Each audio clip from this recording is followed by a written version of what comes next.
नमस्कार दोस्तों, स्वागत है आप सभी लोगों का केवल्य विद दीपक के ऑनलाइन यूट्यूब प्लेटफॉर्म पर। आज की सामान्य हिंदी की क्लास में हमारा कौन सा टॉपिक होने वाला है? तो आज हम सामान्य हिंदी की क्लास में कराने वाले हैं आपका अलंकार। अलंकार बहुत पेचीदा चीज़ें लगती हैं, बहुत से लोगों को समझ में नहीं आ पाता है कि किस वाक्य में किस तरह का अलंकार है। तो आज हम आदित्य पब्लिकेशन से अलंकार करेंगे और जानेंगे अलंकार किस तरह के होते हैं और प्रीवियस ईयर के किस किस एग्जाम में किस किस टाइप के अलंकार पूछे गए हैं। चलिए शुरू करते हैं क्लास को। अलंकार अलंकार क्या होते हैं? अलंकार अलंकार में अलम प्लस कार यानी दो शब्द होते हैं। अलम का अर्थ होता है भूषण या सजावट, ठीक है, किसी को सजाना, ठीक है। तो वो हो जाता है आपका भूषण। भूषण यानी अलम, अलम यानी अलंकार का, ठीक है। और कार का मतलब क्या होता है? अलंकृत करना किसी भी चीज को। तो स्त्रियां अपने साज श्रृंगार के लिए आभूषणों का प्रयोग करती हैं या आभूषण अलंकार कहलाते हैं, ठीक है। ठीक इसी प्रकार कविता कामिनी अपने श्रृंगार और सजावट के लिए जिन तत्वों का उपयोग करती हैं वे अलंकार कहलाते हैं।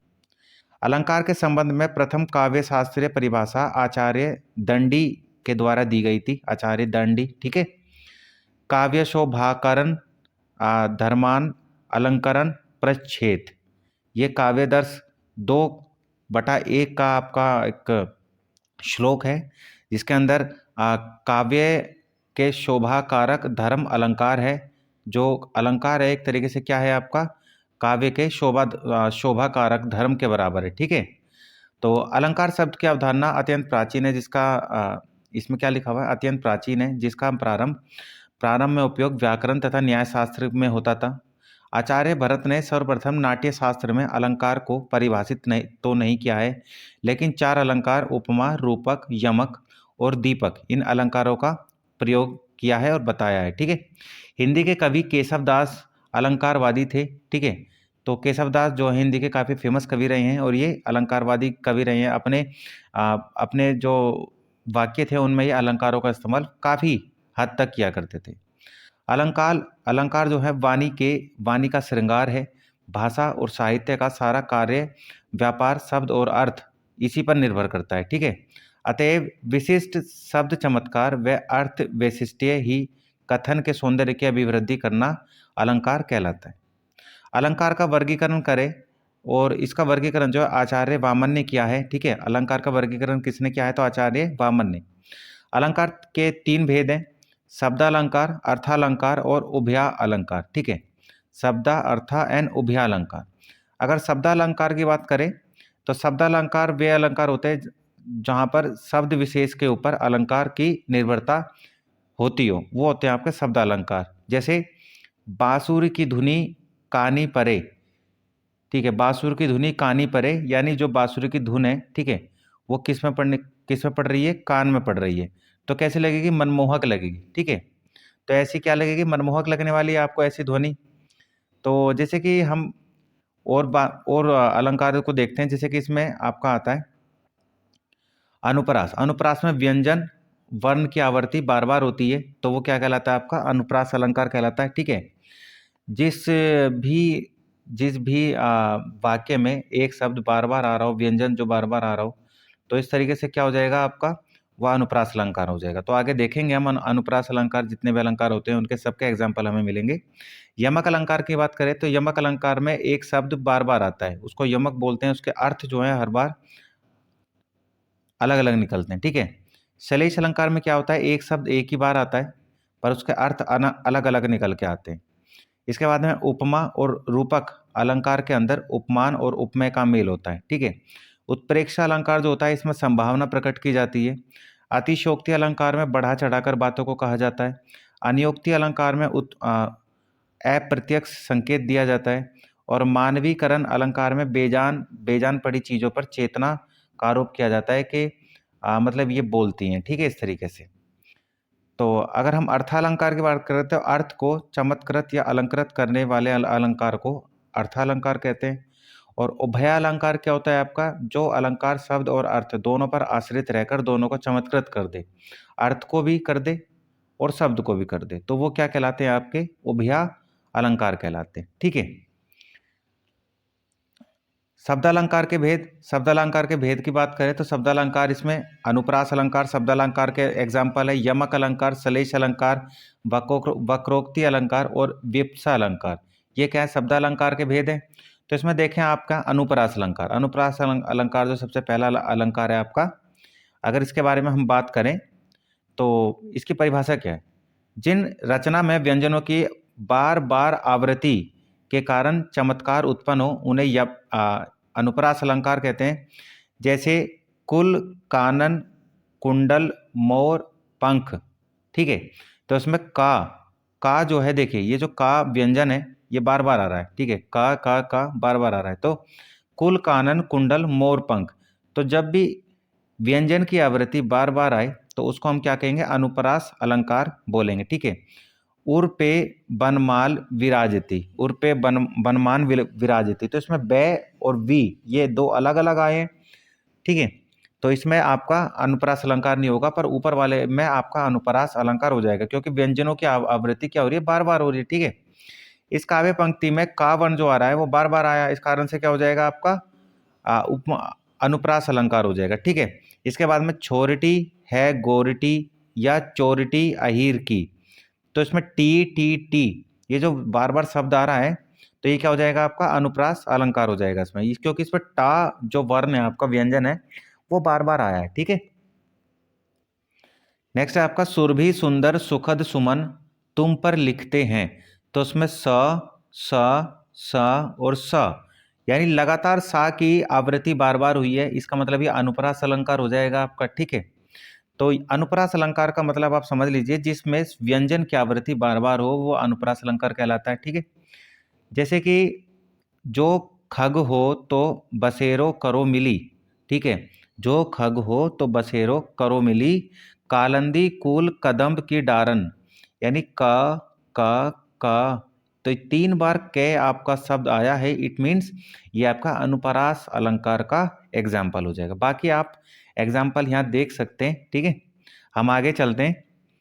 नेक्स्ट है आपका अनुप्रास अलंकार के भेद। तो अनुप्रास अलंकार के भेद हो जाते हैं, इसमें कितने भेद हैं, छेकानुप्रास, वृत्यानुप्रास, लटानुप्रास, श्रुत्यानुप्रास और अंत्यानुप्रास। तो कितने हो गए आपके, 5 भेद हो जाते हैं। ठीक है भाई, तो 5 भेद हो जाते हैं। हमें इतना डीप में नहीं जाना है बिल्कुल भी कि एक एक भेद पढ़ना है, हमें सिर्फ देखना है कि अनुप्रास अलंकार के कितने भेद होते हैं। तो हमें हमारे हिसाब से 5 भेद होते हैं, तो बस 5 भेद हमारा हो गया। ठीक है, और आपको पता लग ही गया है कि अनुप्रास को हम पहचानेंगे कैसे, जहाँ पर व्यंजन की आवृत्ति जो बार बार होती है वो अनुप्रास अलंकार का एग्जाम्पल हो जाता है। ठीक है, इसके बाद में यमक अलंकार। यमक अलंकार क्या होता है और किस तरीके से यमक अलंकार को आप पहचान सकते हैं अपने एग्जाम में, जब कविता में एक ही शब्द 2 या 2 से अधिक बार आ जाए और उसका अर्थ हर बार अलग हो, वो क्या हो जाता है, आपका यमक अलंकार हो जाता है। ठीक है, एक शब्द एक से ज़्यादा बार आए और उसका अर्थ हर बार अलग अलग हो, जैसे कहे कवि बेनी, बेनी बयाल की चुराई लीनी, रति रति शोभा सब रति की शरीर की। तो इसमें क्या आया, बेनी शब्द 2 बार आया। ठीक है, और रति शब्द 2 बार आया।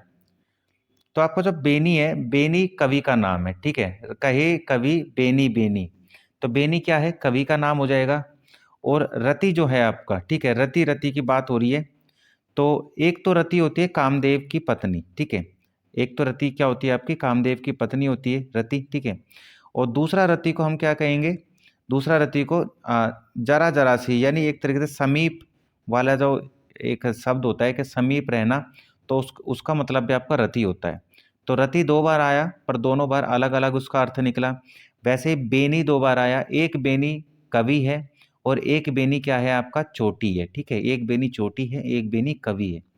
तो यानी ये क्या हो जाएगा आपका, ये हो जाएगा आपका यमक अलंकार हो जाएगा। ठीक है, जैसे काली घटा का घमंड घटा, काली घटा का घमंड घटा। ठीक है, नभमंडल तारक वृंद खिले, तो काली घटा का घमंड घटा। तो इसमें घटा शब्द 2 बार आया, इसका मतलब ये क्या हो जाएगा आपका, ये हो जाएगा आपका यमक अलंकार। अब इसमें घटा शब्द जो बार 2 आया है आपका, पहला जो घटा आया था काली घटा का घमंड घटा, तो काली घटा का यानी काले बादल की बात हो रही है। ठीक है, और घमंड घटा यानी अब बादल का घटा जो है यानी कम हो गया, तो घटा शब्द 2 बार आया और दोनों बार घटा शब्द का जो अर्थ है दोनों बार अलग अलग आया, ठीक है। तो काली घटा का घमंड घटा, इट मीन्स यमक अलंकार। भजन कहियो ताते भजियो, भजियो ना एको बार, दूजी भजन जाते कहियो, सो तू भजियो गवार। तो इसमें भजन और भजियो, ठीक है।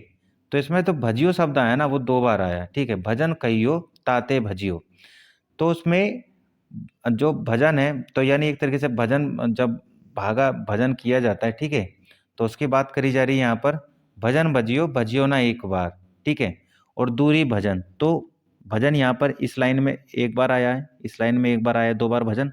इसमें भजियो एक बार आया है, इसमें भजियो एक बार आया है। तो 2 बार भजियो, 2 बार भजन। तो एक बार भजन करना यानी भजन कहने को कर रहा है, भजन करो। और दूसरा वाला भजन है आपका जातो कहियो, ठीक है। भजियो ना एक बार, भजियो मतलब भाग जाना, रन, ठीक है। दूसरा, पहले वाला भजिए का मतलब है भजन करना, दूसरे वाले भजियो का मतलब है भाग जाना। तो इसमें क्या हुआ, भजन भजियो, ये जो शब्द है ना ये 2 बार आए हैं और दोनों का अर्थ अलग अलग आया दोनों बार। तो ये क्या हो जाएगा आपका यमक अलंकार, ठीक है। जैसे कनक कनकते सोगुनी, कनक कनकते सोगुनी, मादकता अधिकाय, वा खाए बोराय जग, जग वा खाए बोराय जग, या पाए बोराय। एक कनक होता है सोना, एक कनक होता है धतूरा।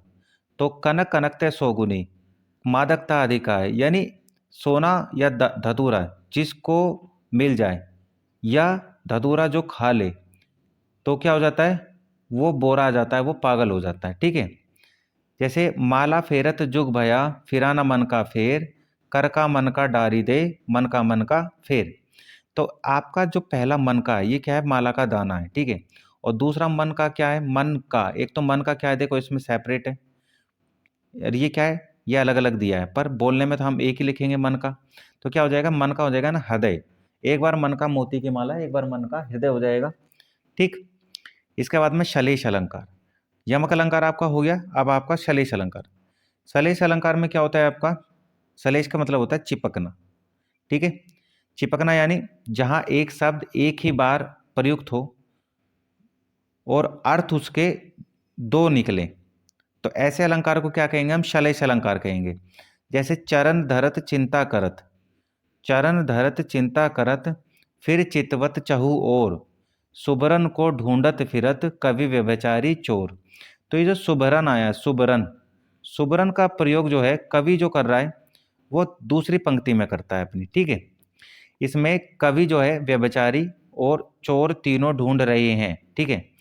इस प्रकार का जो शब्द है सुबरन, सुबरन का मतलब है यहाँ 3 अर्थ निकलते हैं। पहला क्या निकलता है, सुबरन यानी अच्छे शब्द, ठीक है, सुबरन यानी अच्छे शब्द, ठीक है।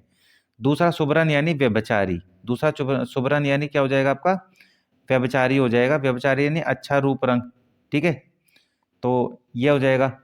और अगर हम तीसरे सुबरन की बात करें आपकी, तो तीसरा सुबरन हो जाएगा आपका स्वर्ण ढूंढ रहा। तो इसमें क्या हो जाएगा आपका कि शब्द तो एक ही आया है पर उसके अर्थ अलग अलग निकल रहे हैं। तो ऐसे में कौन सा अलंकार हो जाएगा, शलेष अलंकार, ठीक है। तो इसमें क्या हो जाएगा आपका, इसमें हो जाएगा आपका शलेष अलंकार, यानी अर्थ आपके चिपके हुए हैं और शब्द एक ही बार आ रहा है आपका, ठीक है भाई। इसके बाद में जैसे नेक्स्ट है आपका, मगन को देखिए पट देत बार बार, मगन को देखी पट देत बार बार है। तो इसमें जो पट है, पट यानी एक पट का मतलब होता है वस्त्र, एक पट का मतलब होता है किवाड़, किवाड़ भी होता है जो गेट होते हैं घर के अंदर लगे रहते हैं, और वस्त्र भी होते हैं। तो मगन को देखिए पट देत बार बार, तो इसका मतलब पट एक शब्द है पर उसके अर्थ अलग अलग हैं। इट मीन्स ये हो गया आपका शलेष अलंकार, क्योंकि इसमें अर्थ चिपके हुए हैं एक दूसरे से, ठीक है। ये काफी फेमस है, रहीमन पानी राखिए बिन पानी सब सून, पानी गए ना उभरे मोती मानुस चून। तो इसमें जो पानी है, रहीमन पानी राखिए, तो राखिए बनाए रखिए, ठीक है। तो इसमें दोहे में पानी को बनाए रखने का आग्रह किया जा रहा है, यानी मानुस, मानुस यानी मोती, ठीक है, मोती मानुस चून, मोती मानुस और चून। तो इसमें ये शब्द अलग अलग आए हैं आपके, ठीक है। रहीमन पानी राखिए बिन पानी सब चून, तो क्या है ना, जो पानी है इसका अर्थ आपका अलग अलग निकल के आता है, ठीक है। कहीं तो आपका आता है मोती के रूप में, कहीं चून के रूप में आता है, कहीं मानुस के रूप में आता है, 3 अलग अलग बातों में पानी का रूप आता है, ठीक है। तो ये क्या हो जाएगा आपका शलेष अलंकार हो जाएगा, ठीक। जैसे मधुवन की छाती को देखो सूखी कितनी इसकी कलियां, मधुवन की छाती को देखो सूखी सूखी कितनी इसकी कलियां। तो कलियां जो है ना, ये अगर आप मधुवन की छाती की बात करें तो छाती में यानी यौवन की बात करी जा रही है, जवानी की बात करी जा रही है। और अगर हम कलियों को सूखी कलियों की बात करें, इट मीन्स अगर हम बात करें फूल की, तो फूल खिलने से पूर्व की दशा, यानी उन फूल की जो पत्तियां होती है उसको भी हम कलियां बोल देते हैं। तो हम दोनों तरफ से इसका अर्थ निकाल सकते हैं। तो ऐसे में क्या हो जाएगा, आपका शलेष अलंकार हो जाएगा। ठीक है, इसके बाद में वक्रोक्ति अलंकार। ठीक है, आपका शलेष अलंकार हो गया कंप्लीट। वक्रोक्ति अलंकार, वक्रोक्ति अलंकार क्या होता है? जहां बात किसी एक आशय से कही जाए, कहने का अर्थ तो कुछ और हो और सुनने वाला उसे दूसरे अर्थ में ले ले, ऐसा अलंकार क्या कहलाता है? वक्रोक्ति अलंकार। जैसे कैसो सुधी बात में बर्तन टेढ़ो भाव, वक्रोक्ति तासो कहे सही सबे कबीराय। ठीक है, तो इसमें क्या है ना, कैसो सुधी बात में बर्तन टेढ़ो भाव, यानी आप कहेंगे तो कहने का तरीका कुछ और होगा, पर सामने सुन जो रहा है वो सुनने का तरीका कुछ और रखेगा अपने पास में। ऐसे अलंकार को हम बोलेंगे वक्रोक्ति अलंकार। ठीक है भाई। एक होता है विप्सा अलंकार। विप्सा अलंकार क्या होता है आपका? जब अत्यंत आदर के साथ अनेक बार आवृत्ति हो, वहां विप्सा अलंकार हो जाता है, एक ही शब्द की। ठीक है, एक ही शब्द की बार बार बार बार बार बार आ रहा हो तो उसको विप्सा अलंकार कहेंगे। ठीक है, एक शब्द बहुत बार जह अति आदर सो होई, ताहे विप्सा कहत है कवि कोविद सब कोई।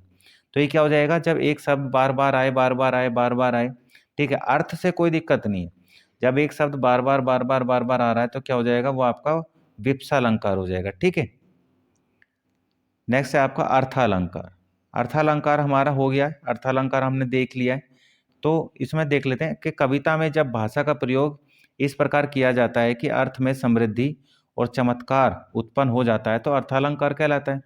अर्थालंकार में जो हमारा इंपॉर्टेंट है उसमें हमारे उपमा है, रूपक है, उत्प्रेक्षा है, अतिशयोक्ति है। ठीक है, भ्रांतिमान हो जाएगा, संदेह हो जाएगा। इसके बाद में हाँ, बस ये अलंकार आप पढ़ लीजिएगा।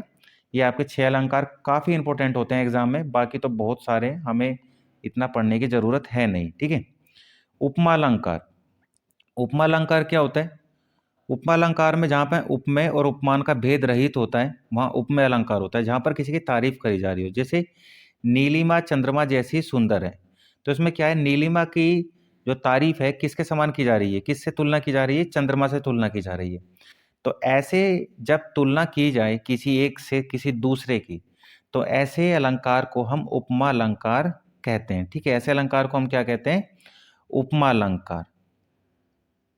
जैसे आपको यहाँ पर मिल भी जाएगा, जैसे मखमल के झूल पड़े हाथी सा टीला। तो मखमल के झूले, तो मखमल के झूले जो हैं उसकी तुलना किससे की जा रही है? उसकी तुलना की जा रही है हाथी, हाथी सा टीला। ठीक है, जैसे टीला आपका उपमेय हो जाएगा एक तरीके से और हाथी हो जाएगा आपका उपमान। जैसे आपका विशेषण और विशेष्य हो जाता है, सेम वैसे ही हो रहा है यहाँ पर। ठीक है, तो विशेषण और विशेष्य की तरह ही हो जाएगा। मखमल के झूल पड़े विशाल हाथी का टीला। यहाँ विशाल जैसा कोई साधारण धर्म नहीं है, एक तरीके से यहाँ एक तरीके से तुलना करी जा रही है, उपमान में उपमेय का भेद रहित है। तो ऐसे में आपका कहलाता है आपका उपमा अलंकार। ठीक है, इसके बाद में जैसे कि आप ये वाला शब्द देख सकते हैं, ये वाला इसका मतलब क्या है आपका?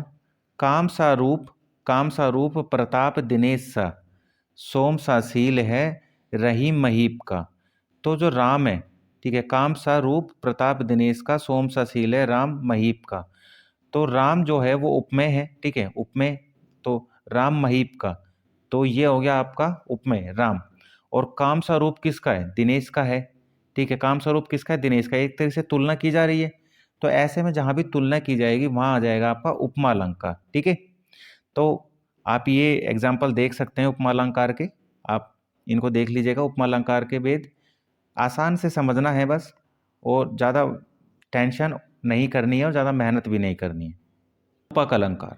रूपक अलंकार का मतलब क्या होता है? जहाँ उपमेय में उपमान का भेद रहित हो उसको हम रूपक अलंकार कहते हैं, रूप की बात करते हैं। फॉर एग्जाम्पल, उदित उदित उदयगिरी मंच पर रघुवर बाल पतंग, विकसे संत सरोज सब हर्षे लोचन भृंग। यानी इसमें उदयगिरी जो है, उदयगिरी पर मंच कर रघुवर पर बाल पतंग, यानी वो बता रहे हैं कि उदयगिरी यानी रघुवर जो है ना बालपन में पतंग उड़ा रहे हैं। कहाँ पर? उदयगिरी मंच पर, यानी आपका जो पर्वत है उसके ऊपर खड़े होके एक तरीके से, ठीक है। तो यहाँ पर भृंगो, भृंगो यानी भैरव, ठीक है। तो यहाँ पर भृंग हो जाएगा, भृंग लोचन, यानी जो आपके आंखें हैं, लोचन है, तो वो आपकी एक तरीके से भैरव के समान हो रही है, ठीक है। तो इसमें क्या है ना, एक तरीके से रूप की बात करी जा रही है। तो किसी के रूप की, किसी के फिगर की अगर हम बात कर रहे हैं तो वहां पर हमारा रूपक अलंकार हो जाता है, ठीक है भाई। कैसा हो जाता है?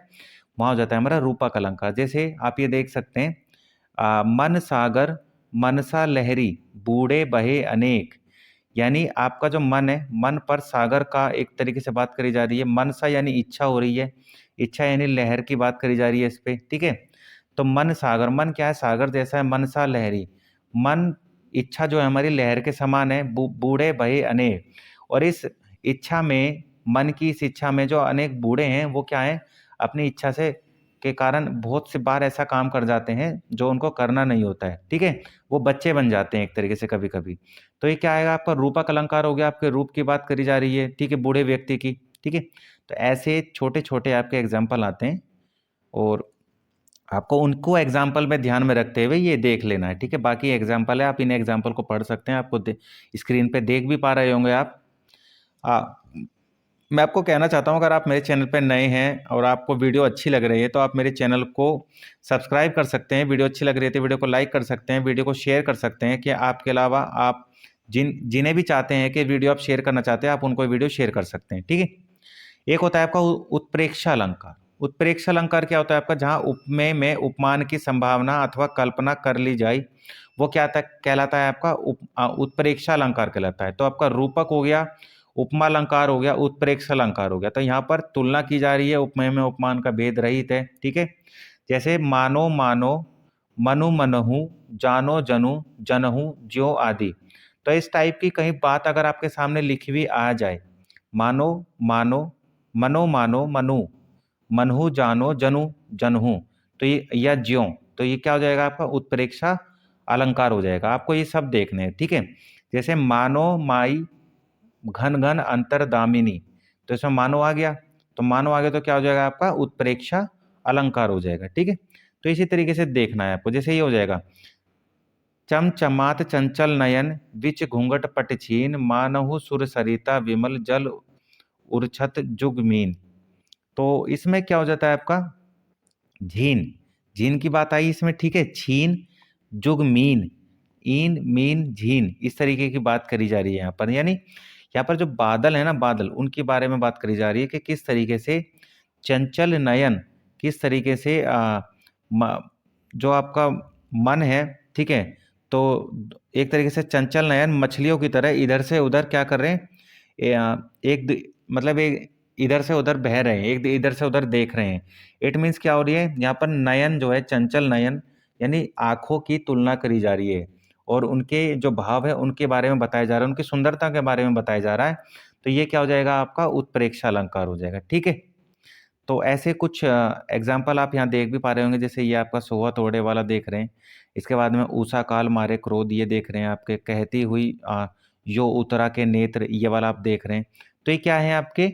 ये आपके उत्प्रेक्षा अलंकार हो, जहाँ पर उपमेय और उपमान का भेद क्लियर करा जा रहा है। कहती हुई यो उतरा के नेत्र जल से भर गए, हिम के कणों से पूर्ण मानो हो गए पंकज नए। यानी उतरा यानी आंसुओं की बात करी जा रही है कि कहती हुई यो उतरा के नेत्र जल से भर गए। तो जो कहती हुई यो उतरा के, तो जो उतरा है यानी अश्रुपूर्ण नेत्र है। तो आंसू जो है वो भर गए, नेत्र यानी जल से, यानी आंसुओं से भर गए, ठीक है। जल कण युक्त पंकज, हिम के कणों से पूर्ण मानो हो गए पंकज नए। पंकज यानी आपकी एक तरीके से उपमान की बात करी जा रही है, एक तरीके से सुंदरता की बात करी जा रही है कि हिम के कण बिल्कुल ऐसे लग रहे हैं जैसे कि आंखों से निकलते हुए आंसू, ठीक है। एक है आपका अतिशयोक्ति अलंकार। अतिशयोक्ति अलंकार जहां पर चीजें सरप्राइज कर जाए वो अतिशयोक्ति अलंकार कहलाता है आपका, ठीक है। जैसे भूप सहस दस एक ही बारा, लगे उठावन टरत ना टारा, ठीक है। तो इसमें क्या है आपका, एक तरीके से अतिशयोक्ति करी जा रही है, जहां पर सरप्राइज की तरह बात की जाए वो आपका अतिशयोक्ति अलंकार हो जाता है। भूप सहस दस एक ही बारा, लगे उठावन टरत न टारा, यानी जो आपका शिव धनुष है उसके बारे में बात करी जा रही है कि 10,000 राजा एक साथ ही उस धनुष को उठाने लगे, पर तनिक भी अपनी जगह से उसे हिला नहीं पाए। पर लोक सीमा से अधिक बढ़ा चढ़ाकर कोई बातें कही जाए तो वो क्या कहलाती है आपकी, अतिशयोक्ति, ठीक है। जिस बात की कोई एक तरीके से सीमा ना हो या बेस ना हो उसको हम अतिशयोक्ति में रख लेते हैं, ठीक है। चंचला स्नान कर आए चंद्रिका पर्व में जैसे, चंचला स्नान कर आए चंद्रिका पर्व में जैसे, उस पावन तन की शोभा आलोक मधुर थी ऐसे।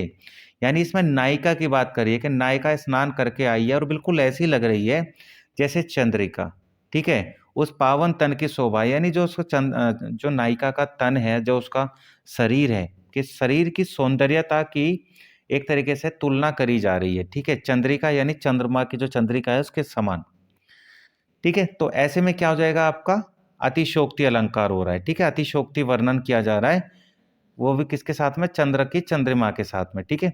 बालों को खोलकर मत चला करो दिन में, रास्ता भूल जाएगा सूरज। तो इसमें क्या करें, सूरज से तुलना की जा रही है नायिका के बालों की। तो बालों को खोलकर मत चला करो दिन में, रास्ता भूल जाएगा सूरज, यानी बालों की घनी माँ या उनकी घनी काली माँ इतनी घनी है कि सूरज की जो रोशनी है वो भी उन बालों को क्रॉस नहीं कर पाती है, छेद नहीं पाती है। तो ऐसे में क्या होगा, जो सूरज है वो क्या हो जाएगा, रास्ता भूल जाएगा। सूरज की किरणें जो है ना अपने रास्ता भूल जाएंगे, सूरज की किरणें आ नहीं पाएंगे वहां तक, ठीक है। तो ऐसे ही आपके कुछ और उदाहरण है, आप ये उदाहरण आप देख सकते हैं स्क्रीन पर, आप देख भी पा रहे होंगे। इसमें एक काफी फेमस यहाँ पर आपको एक उदाहरण दिख रहा है, मैं पढ़ देता हूँ। हनुमान की पूंछ में लगन ना पाई आग, लंका सिगरी जल गई, गए निशाचर भाग। तो हनुमान की पूंछ में आग नहीं लग पाई और निशाचर निशाचर यानी जो दानव थे वो क्या, वो जल गए, पर हनुमान की पूंछ में आग लगने के बाद भी वो पूंछ नहीं जल पाई। तो उस अलंकार को क्या कहेंगे हम, अतिशयोक्ति अलंकार। तो ये अलंकार काफी फेमस अलंकार है, ठीक है। एक अनियोक्ति अलंकार होता है जिसमें व्यंग करा जाता है, आपका व्यंग व्यंग करा जाएगा तो वो क्या हो जाएगा आपका, अनियोक्ति अलंकार हो जाएगा। व्यंग जहां पर करा जाता है, जैसे जिन जिन देखे वे कुसुम गई, जिन जिन देखे, जिन जिन देखे वे कुसुम गई सुबती बहार, ठीक है। अब अली रही गुलाब में अपत कटीली डार। यानी इस दोहे के माध्यम से कवि कहना क्या चाहता है, इस दोहे के माध्यम से कवि किसी गुणवान अथवा कवि की ओर संकेत करता है, और जिसका आश्रयदाता अब पतझड़ की गुलाब की तरह पुष्पहीन हो गया है, ठीक है। धनहीन या पुष्पहीन हो गया है। यहाँ गुलाब और भौरे के माध्यम से आश्रित कवि आश्रयदाता का वर्णन कर रहा है एक तरीके से, ठीक है। कटीली डार की तरह, यानी अब उसके पास में धन नहीं है, वो कटीली डार की तरह हो गया। तो ऐसे में जब ऐसी बात करी जाए तो उसको हम क्या कहेंगे, अनियोक्ति अलंकार। जहां पर व्यंग करा जा रहा है, किसी के ऊपर व्यंग करा जा रहा है तो उसको अनियोक्ति अलंकार कह के हम बुलाएंगे, ठीक है। जैसे वे ना इहा नगर बड़े, वे ना इहा ना वे ना इहा नागर बड़े दिन, आदर तो आब फूलो अनफूलो भइयो गवई गाव गुलाब। तो इस सुंदर अनियोक्ति में बड़ा पैना व्यंग है जिसमें इन तीन अर्थ निकल के आते हैं ध्वनि के, जिनमें एक तो प्रत्यक्ष आ रहा है, एक अप्रत्यक्ष रूप में आ रहा है। कवि यानी गुलाब, गुलाब जो है, गुलाब की बात कर रहे हैं, ठीक है।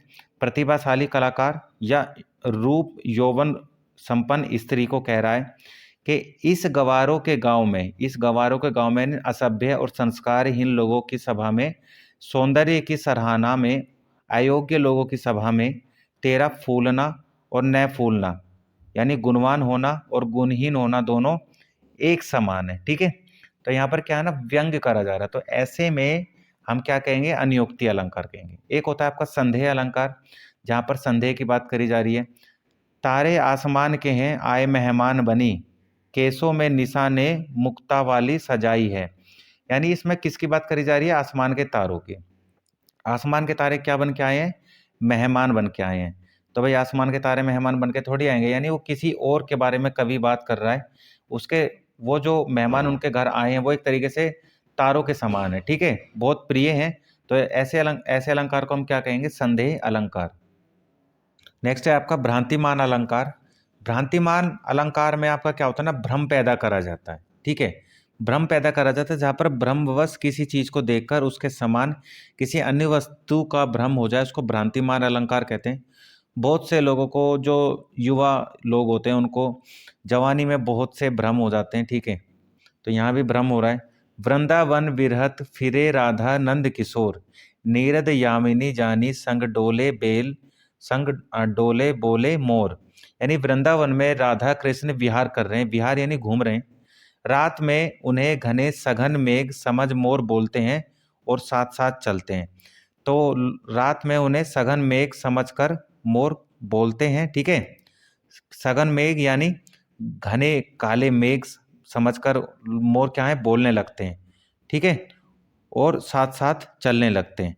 तो ये क्या हो जाते हैं? भ्रांतिमान, यानी भ्रम हो रहा है एक तरीके से, किसको हो रहा है? मोर को हो रहा है, ठीक है। जैसे नाक का मोती उधर की क्रांति से, बीज दांडिम का समझकर भ्रांति से, देख कर सहसा हुआ सुख मौन है, सोचता है अन्य सुख यह कौन है।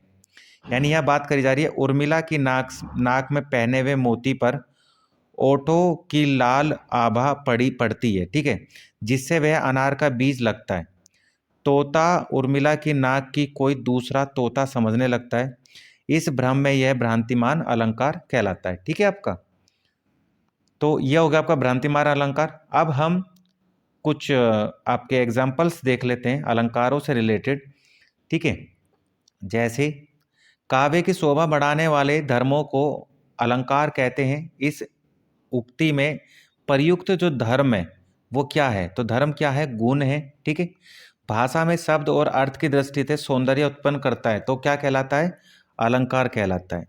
अलंकारों की महत्ता के संबंध में सही कथन देखना है इसमें। तो अलंकारों में काव्य सौंदर्य में वृद्धि होती है, ठीक है। दूसरा, अलंकारों के बिना कोई रचना संभव नहीं है।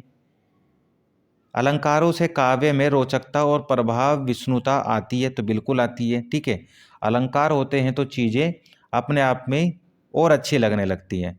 अलंकारों के भेद की बात करें तो अलंकार के 3 भेद होते हैं: शब्दालंकार, अर्थालंकार और उभया अलंकार। ये अलंकारों के भेदों की बात आ जाती है आपकी, ठीक है। जैसे यहाँ पर है आपका कूलन में केली, काछरन में कुंजन में क्यारिनी, ठीक है। कूलन में केली, कूलन में केली में, काछरन में, कुंजन में, क्यारिनी में, कलित कलित कलित कलिन किलंकत है। तो इस पंक्ति में अलंकार क्या है? अनुप्रास अलंकार। तो इसमें क्या आ रहा है? क क क क क क, यानी एक व्यंजन की बार बार आवृत्ति हो रही है, तो वो क्या कहलाता है आपका? अनुप्रास अलंकार कहलाता है। हमने पीछे भी पढ़ा है, ठीक है। तो जैसे ये है रीति रीझी, रहीसी रहीसी, हंसी हंसी उठे, सोसे भरी आंसू, भरी कहत दई दई। तो इसमें रा, ठीक है, इसमें देखिए आ रहा है ना ये। तो इसमें र हा, फिर आपका क्या आ जाए इसमें? द और द, ये बार बार आ रहा है। इट मीन्स क्या हो रहा है आपका इसमें जो व्यंजन है उसकी बार बार आवृत्ति हो रही है, ठीक है। तो इसमें क्या हो जाएगा आपका? अनुप्रास अलंकार हो जाएगा ये भी, ठीक। एक दूसरा देख लेते हैं इसमें, अनुप्रास के अलावा कोई और दिख रहा है यहाँ पर? नहीं दिख रहा है। तो ये सारे क्या अनुप्रास अलंकार के एग्जाम्पल हैं,